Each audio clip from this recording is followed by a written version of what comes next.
Pe aripile mele parcă ai pus drum, că nu mai pot zbura oricât aș încerca de mult. De multe ori privesc în gol nasol, mă uit prin tine și nu te mai văd în viitor. Noi nu mai zâmbim, dar trăim clipele împreună. Încă mai vrem să credem că putem zbura pe lună, dar nu e așa, se observă și în cuvinte. Spune-mi te iubesc, inima nu le mai simte.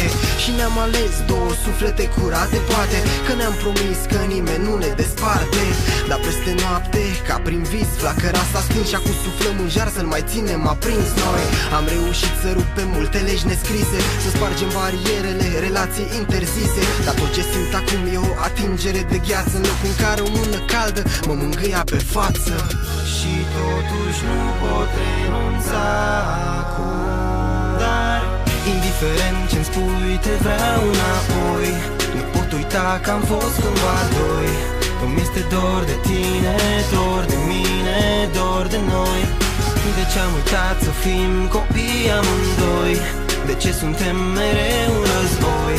Îmi este dor de tine, dor de mine, dor de noi.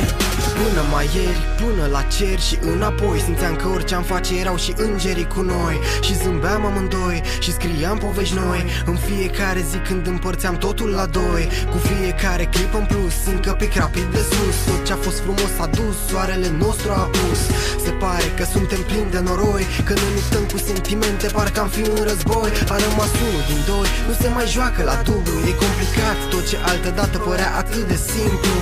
Îngerii se pare că ne-au părăsit, încet, încet urând tot ce odată am iubit. Mi-ai dispărut din vis, te caut, te strig, nu te găsesc. Când nebunez, mi-e teamă, mi-e fric, dar tot tu mă trezești în fiecare dimineață, cu același zâmbet cald și cu o atingere de gheață.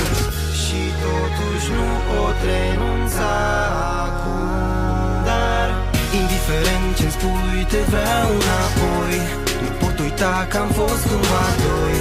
Îmi este dor de tine, dor de mine, dor de noi. De ce am uitat să fim copii amândoi? De ce suntem mereu în război?